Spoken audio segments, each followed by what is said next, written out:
Nosso estudo de hoje está na carta escrita por Paulo a Tito, capítulo 1, versículo 16.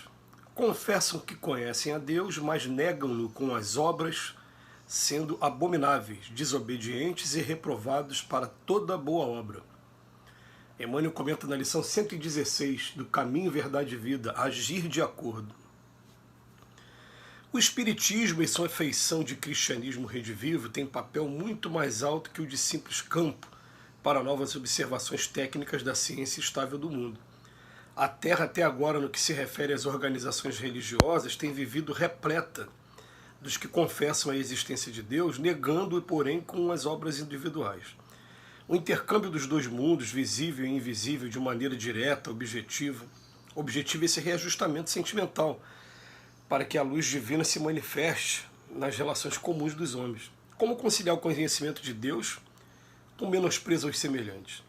As antigas escolas religiosas, à força de se arregimentarem como agrupamentos políticos do mundo sob o controle do sacerdócio, acabaram por estagnar os impulsos da fé em exterioridades que aviltam as forças vivas do espírito. A doutrina consoladora da sobrevivência e da comunicação entre os habitantes da Terra e do infinito, com bases profundas e amplas no Evangelho, floresce entre as criaturas com características de nova revelação para que o homem seja, nas atividades vulgares, real afirmação do bem que nasce da fé viva. Gente, esse tema é sempre um tema muito profundo, muito até interessante da gente debater. Grande maioria das pessoas se declara cristão, pelo menos aqui no Ocidente.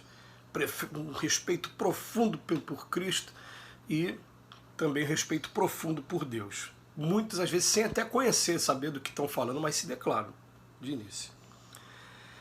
E aí o que acontece? Eu vou comentar algumas histórias aqui para a gente poder estar exemplificando o que está nesse texto aqui. Uma vez eu dormindo na casa da minha sogra, e quando dá 5 horas da manhã eu escuto um grito de uma menina pedindo socorro. E quando eu abri a janela, tinha um rapaz tentando agarrar aquela menina, 5 horas da manhã, na porta da casa da minha sogra.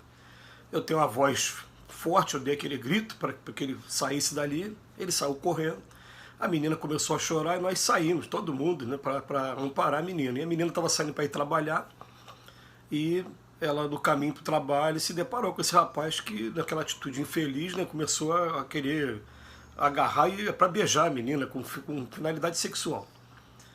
Então, nesse meio tempo, me passa uma moto, essa moto para e pergunta: o que aconteceu? 2 rapazes na moto. Aí a gente falou o que aconteceu, ele falou: peraí, ele saiu, foi atrás e conseguiu trazer o rapaz que cometeu aquele ato infeliz. Então, de repente, é ele? É. Começaram a bater no rapaz na frente de todo mundo. E a minha sogra começou a passar mal, e tem uma hora que eu entrei na frente e falei: peraí, você não vai fazer isso aqui, pô. Né? Vamos procurar a delegacia, vamos levar para a delegacia. E fomos para a delegacia. E aí na delegacia tomou-se as providências, daqui a pouco, né, eu comecei a ver um montão de fiéis de uma igreja batista. Eu vou preservar o nome do lugar para não, né, de repente, preservar até a pessoa, para ficar só com a história mesmo. Mas aí o que acontece é, eu falei: ué, essa pessoa é uma pessoa querida, não é uma pessoa qualquer não.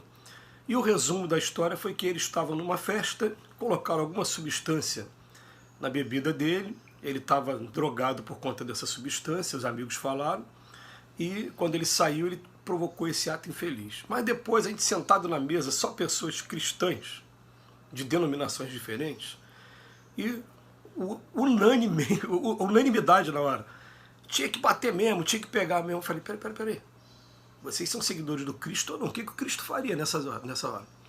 Vamos inverter o papel aqui agora, vamos fazer o seguinte: se aquele rapaz fosse teu filho, qual seria a postura?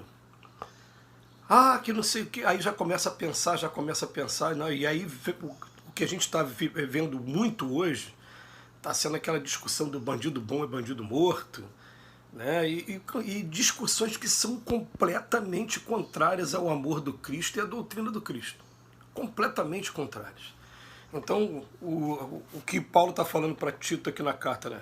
As pessoas confessam que conhecem a Deus, mas negam-no com as obras, sendo abomináveis, desobedientes e reprovados por para toda boa obra.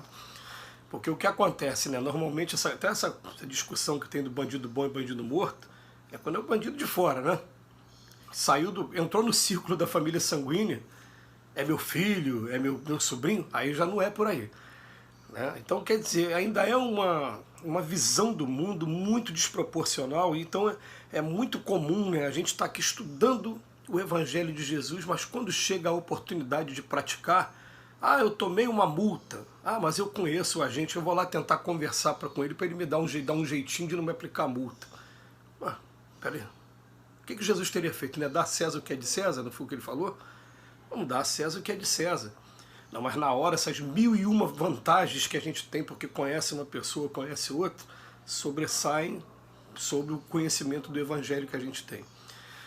Quando a gente começa a estudar o Evangelho mesmo, fazer uma leitura diária, gente, a voz da consciência, ela se torna uma poderosa ferramenta, um grande amigo seu, uma grande amiga seu, né? Que o que acontece? O tempo todo, quando a gente está prestes a cometer alguma atitude contrária ao Evangelho, ela vem lembrar para a gente, fala, peraí, não é o que a gente está estudando. Não é o que o Emmanuel está recomendando todo dia, com aqueles 10 minutos que estão sendo lidos e estão procurando ser interpretados aí da melhor maneira. Não é. Mas a gente, no dia a dia, a gente vai esbarrar com várias... porque o argumento vai ser sempre... porque eu estou atrasado, eu quero passar à frente. Porque faz com qualquer um, mas comigo não faz não. Como ele vai resolver, eu não sei como é que ele vai resolver, mas eu tenho um conhecido que vai agitar para mim, vai... Como assim?